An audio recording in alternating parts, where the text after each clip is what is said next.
The crisis began with one sealed file, one private signature, and Princess Anne standing motionless as the truth landed in her hands.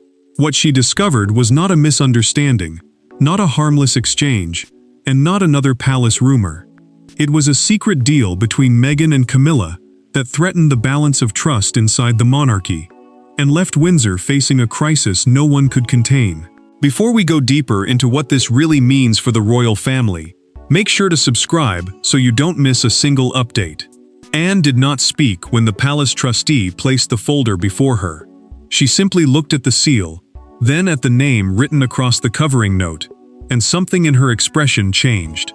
The trustee had come after irregular communication records were flagged during a routine review of private household correspondence, meaning private letters, notes, and messages handled by staff for senior members of the family.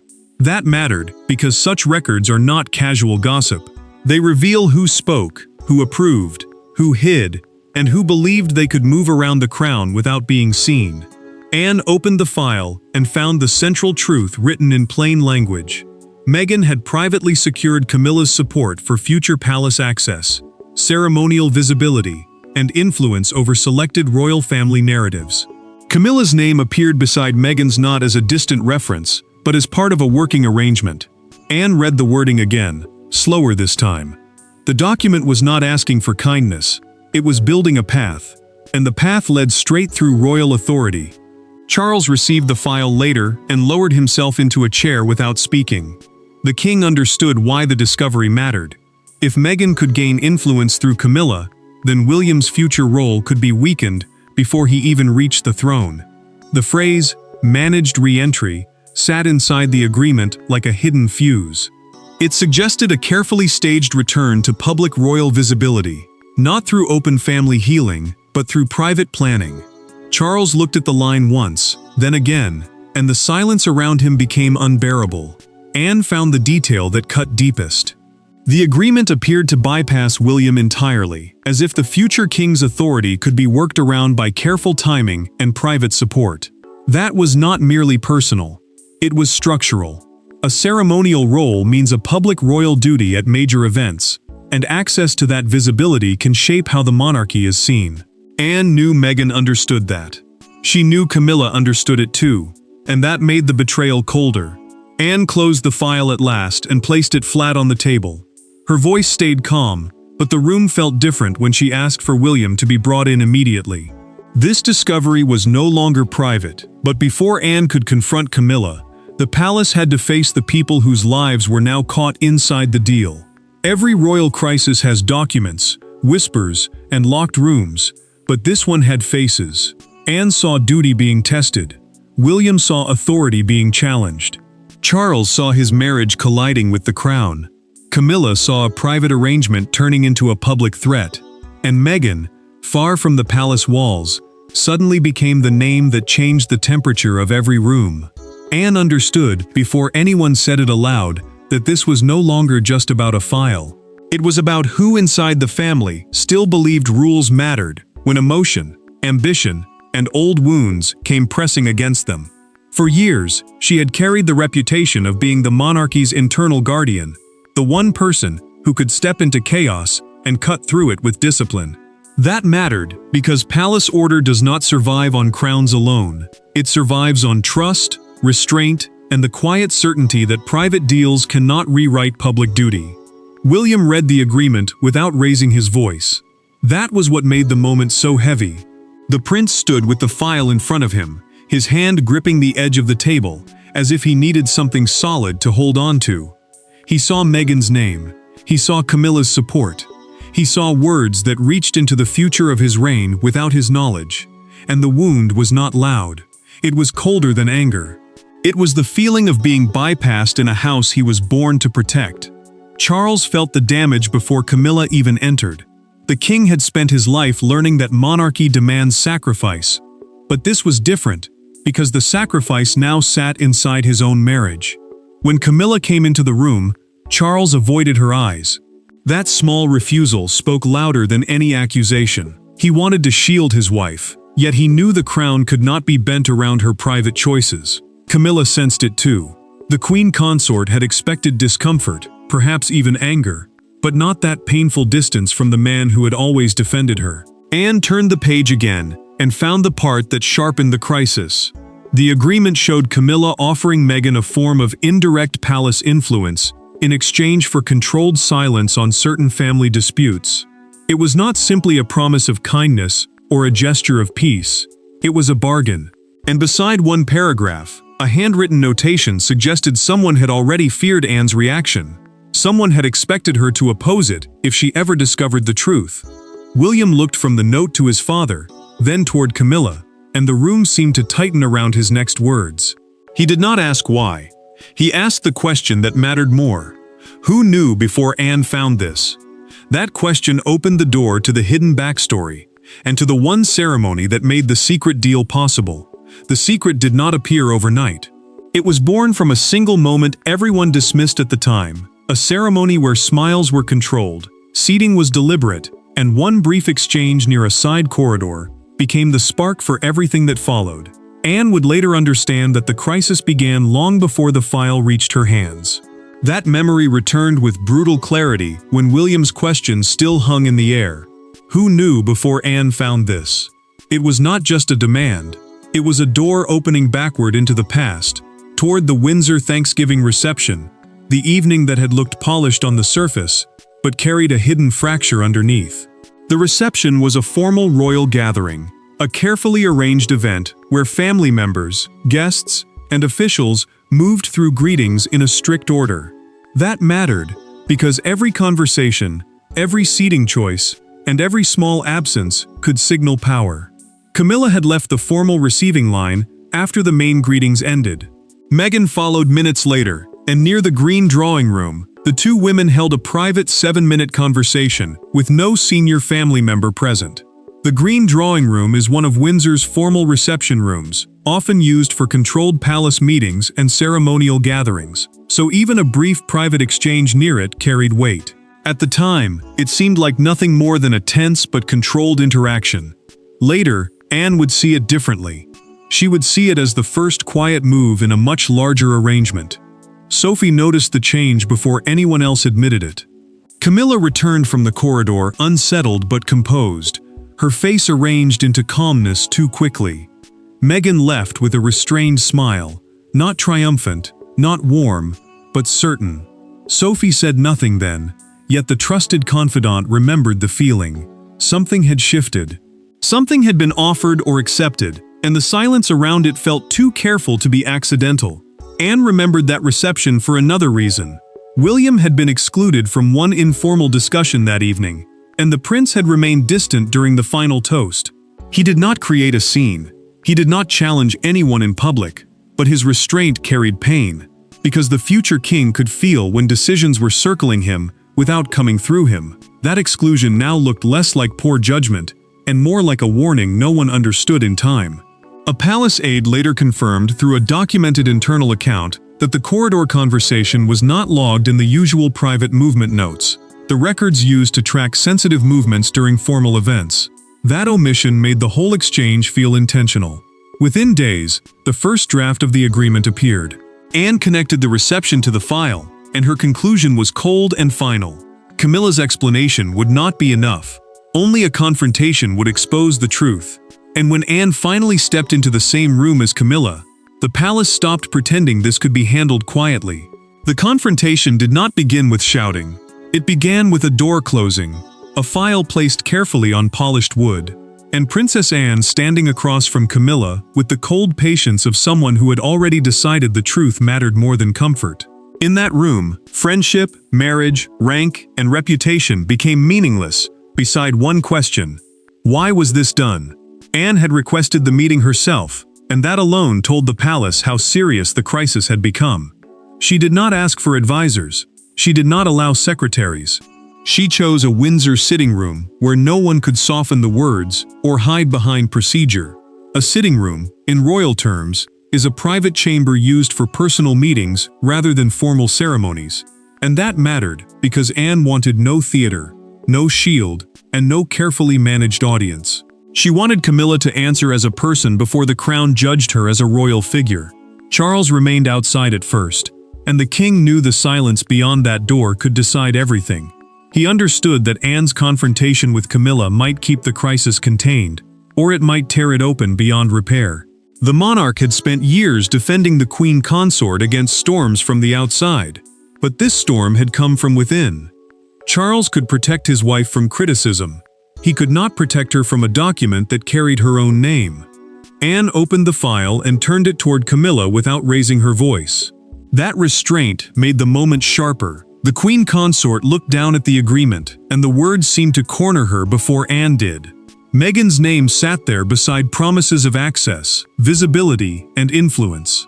Camilla tried to hold her composure, but when Anne said William had been bypassed, the calm broke.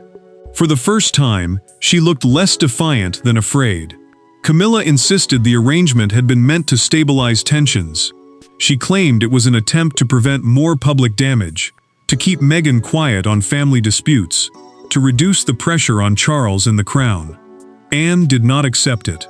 She pointed to the managed re-entry clause, the phrase that suggested a planned route back into royal visibility, and called it what it was: a private bargain over public trust.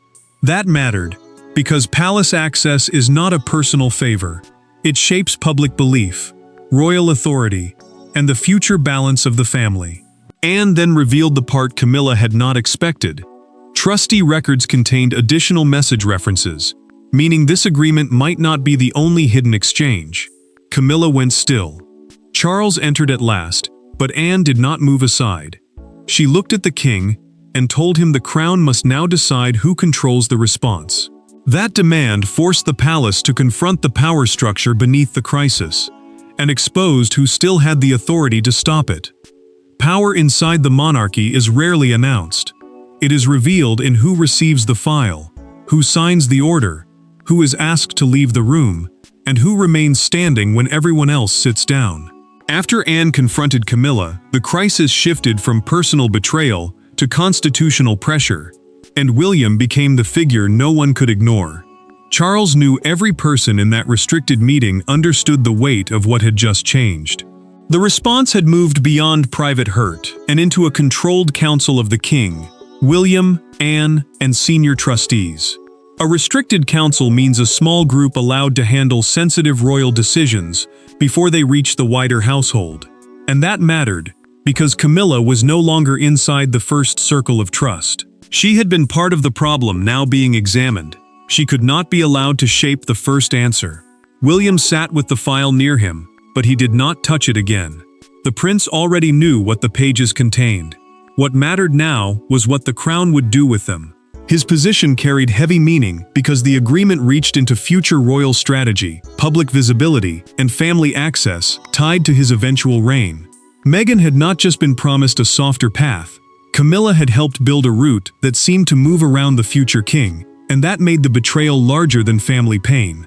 Charles spoke slowly from the head of the table, as if every sentence had to pass through grief before it could become duty. The king wanted restraint. He wanted control. He wanted a solution that did not destroy Camilla completely. But William listened with controlled disappointment rather than anger, and that quiet hurt made Charles look older. The monarch could feel the line tightening between the woman he loved and the institution he had sworn to protect. Anne remained still beside the file, quietly resolved. She understood the cost of what had to happen. Protecting the monarchy might mean humiliating Camilla in front of the very institution she had tried to influence. Yet Anne did not flinch, because she saw the danger clearly. If one private arrangement could promise Meghan access, visibility, and narrative protection beyond approved channels, then every boundary inside the palace could be tested again. The trustees delivered the confirmation that changed the atmosphere. Camilla had no authority to promise Meghan any form of palace access, public placement, or protection over family narratives outside strictly approved channels. William then requested an immediate freeze on all communications connected to the deal. That single order turned Anne's discovery into formal palace containment. No calls, no messages, no quiet corrections, no private rescue. The consequence arrived faster than anyone expected. Camilla's scheduled palace briefing was abruptly cancelled, and the silence around that cancellation carried its own accusation. That cancellation was the first sign the secret deal had become a living scandal inside the walls of Windsor. The palace did not need to issue a statement for people to understand something had changed. One chair was removed from a briefing room. One name disappeared from a schedule. One door that usually opened for Camilla stayed closed. And within that silence, the first real consequence of Meghan's secret deal with Camilla became impossible to hide. Camilla arrived expecting the usual rhythm of access, updates, and quiet deference. Instead, an aide met her with careful words and lowered eyes, telling the Queen Consort that the briefing had already begun without her. A private briefing is a closed palace meeting where sensitive household matters are discussed before wider decisions are made. And that mattered, because being removed from it was not a small scheduling change. It was a signal. Camilla could still stand beside the king in ceremony, but she was no longer trusted near the center of the response. Charles saw her in the corridor and felt the damage land between them. The king looked pained, almost ready to speak, but he did not step forward. That silence wounded Camilla more deeply than a public rebuke could have done, because Charles had always been her shield. Now he was choosing restraint over rescue. He understood that William's freeze had changed the rules. No message linked to the deal could continue, no private reassurance could be offered, and no one could pretend the agreement had been harmless. Anne received the next confirmation with the same hard calm that had carried her from the beginning. Meghan's side had expected palace cooperation within a specific timeline, and that detail turned concern into urgency. This had not been a vague hope or a loose conversation. It had been moving toward action. The phrase, specific timeline, mattered because it suggested dates, stages, and pressure points, not feelings. Anne knew that once a plan reached the calendar, it stopped being private fantasy and became palace risk. William learned the most dangerous stage soon after. One proposed part of the arrangement involved a carefully timed public appearance meant to soften opposition before anyone could object. The prince understood the strategy at once. If Meghan appeared with the right support at the right moment, public sympathy could be shaped before the palace had time to explain its position. Success for one side would mean suffering for another. A controlled return for Meghan could become a quiet humiliation for William. Camilla's place at a scheduled household review was quietly reassigned, and palace aides began separating routine duties from sensitive discussions. A household review is an internal meeting about royal duties, staffing, and upcoming responsibilities, and removing her from the serious side of it created a clear line. Camilla could represent, she could not direct. The fallout left William and Anne facing the decision everyone had feared: confront Meghan directly through official channels, or force Camilla to renounce the deal first. Before any official step could be taken, William and Anne met alone, and the tone of the crisis changed. The turning point came not in a council room, not before advisors, and not through a formal declaration. It came in a private conversation between William and Anne, with no institutional buffer and no one to soften the truth. Two figures bound by duty faced the same painful conclusion: the secret deal could not be managed. It had to be broken. William entered the smaller Windsor room carrying more than anger. He carried disappointment, pressure, and the heavy knowledge that every hour of delay made the crown look weaker. Anne was already there, calm in the way people become calm when they have moved beyond shock. The fallout had stripped away all softness. Camilla had been removed from sensitive discussions, Meghan's planned route had been exposed, and the palace now stood at the edge of a choice that would define more than one household argument. A private arrangement, meaning an unofficial deal made outside approved royal channels, mattered because it could bend decisions away from clear authority and into personal influence. Anne told William what he already feared but needed to hear plainly. The monarchy could not survive if private deals were allowed to override the line of command. She did not say it cruelly. She said it like a truth learned through years of service. Clear authority matters, because every royal role depends on trust. Who may speak, who may approve, who may represent, and who must wait. Once those lines blur, the crown stops looking disciplined and starts looking available to pressure. William finally admitted what hurt most. It was not only Meghan's involvement. The prince had expected difficulty from her side. What cut deeper was Camilla appearing willing to bargain around him, as if his future reign could be managed before it began. He had been raised to protect the monarchy, but now he was being forced to protect it from a deal touched by someone inside the family. That kind of betrayal did not explode. It settled into the chest and stayed there. Anne softened then, just enough for William to see the person beneath the discipline. She told him protecting the crown sometimes meant standing against people the family wanted to shield. The words landed heavily, because Charles still loved Camilla, and Camilla still belonged beside the king in public. But belonging did not mean control. Sympathy did not mean permission. And marriage did not give anyone the right to trade palace access for silence. William made the decision with quiet force. The palace would not attack Meghan publicly, because open war would only feed the drama. Instead, the response would erase the agreement's power completely. Camilla would formally withdraw her support in writing, and Meghan would be denied any path created through private negotiation. Anne accepted the instruction without hesitation. She left the room carrying the final order, knowing the next stage would not stay hidden for long. And when the palace finally moved, the outside world saw just enough to understand that something historic had broken. By dawn, the crisis had escaped the corridors. It moved into headlines, broadcasts, camera flashes, and the uneasy silence of crowds standing outside palace gates. The public did not know every clause, every meeting, or every private wound, but they saw the shape of the rupture. A royal household had disciplined itself in public without saying the full sentence aloud. Charles watched the morning coverage without moving. The king had known the palace notice would cause shock, but knowing it and hearing it repeated across every broadcast were two very different things. The formal notice confirmed that all private arrangements involving royal access and public visibility must be reviewed through official channels. Official channels means the approved route through senior offices, trustees, and royal decision-makers. And that mattered, because it made one thing clear without naming anyone. No private promise could outrun the crown's authority. Camilla sat nearby, pale and withdrawn, understanding every word that had been left unsaid. The notice did not mention Meghan, it did not name the queen consort, but the timing made the meaning unmistakable to broadcasters, royal watchers, and everyone who had followed the tension inside the family. Camilla knew silence could accuse more sharply than a statement. Charles turned off the television after one presenter repeated the phrase, "private access arrangement," and the quiet that followed felt heavier than the coverage itself. Anne refused to react publicly. She gave no dramatic answer, no emotional phrase, no sign of victory.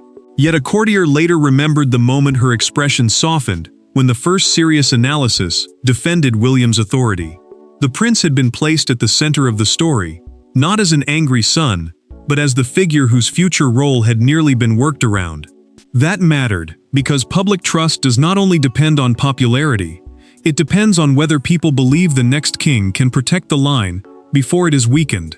The vivid public moment came when a London newspaper front page carried a stark image of Windsor gates beneath the headline, "Palace Access Deal Blocked." Those 4 words did what the palace statement had avoided. They turned a hidden agreement into a national argument. A broadcaster then framed the crisis as a battle over who has the right to shape the monarchy's future. And suddenly, the issue was no longer just Meghan, Camilla, Anne, or William. It became a question of control. Meghan's name moved across the public conversation like a spark through dry ground, while Camilla's silence made the speculation burn hotter. Charles understood the cost. Anne understood the necessity. William understood the warning. As the reaction spread, the palace prepared the final internal verdict that would decide what Camilla lost and what Meghan never gained. The public had seen the smoke, but inside the palace, the final judgment was already being written. In the end, the crisis was not only about Meghan, not only about Camilla, and not only about one secret agreement hidden behind palace doors. It was about whether the monarchy could still defend its own boundaries when personal loyalties threatened public duty. The verdict came quietly, but its meaning was unmistakable. The crown would not be negotiated in private. Anne stood over the final file, knowing the palace had reached the point where silence could no longer protect anyone. The final decision declared Meghan's privately arranged pathway void, with no ceremonial access, public visibility, or palace influence granted through the agreement. Ceremonial access means the right to appear in official royal settings, where presence alone carries meaning. And that mattered, because visibility inside the monarchy is never just attendance. It is power. It tells the public who is trusted, who is welcomed, and who has been allowed near the heart of the institution. Camilla faced the consequence in writing. The Queen Consort was required to withdraw her support formally, confirming she had no authority to promise or shape such an arrangement. A formal withdrawal is a written reversal that cancels previous support and makes the record clear, and its force came from one painful truth. This was not a private apology. It was a correction placed into palace control. Camilla signed with a trembling hand, not because Anne had defeated her personally, but because she understood that trust had been damaged in a way no soft statement could repair. Charles read the final wording and closed his eyes for a moment. The king had protected Camilla through many storms, but this time, protection meant accepting limits. He knew the crown had survived the crisis, yet peace inside his own household had been shaken. That was the cruel contrast at the center of the verdict. The monarchy gained control, but Charles lost comfort. William regained authority, but the prince had been forced to see how close private influence had come to weakening his future. Anne kept the original file sealed under trustee control, ensuring the deal could not be revived, rewritten, or quietly restored. Trustee control means the document remains in the hands of appointed guardians responsible for protecting sensitive royal records. And that mattered because the agreement needed to be locked beyond personal pressure. William then received confirmation that no future royal access arrangement could bypass his office. The line had been restored. This moment proved that the monarchy's survival depends not on silence, secrecy, or personal bargaining, but on clear authority, disciplined loyalty, and the courage to stop betrayal before it becomes tradition. The palace crisis ended not with celebration, but with a colder, stronger truth. Anne had exposed the breach. William had restored the line. Charles had accepted the cost. And Camilla and Meghan learned that the crown could bend under pressure, but it would not be privately sold. Thanks for watching. Please don't forget to like and subscribe, and we will see you in next one.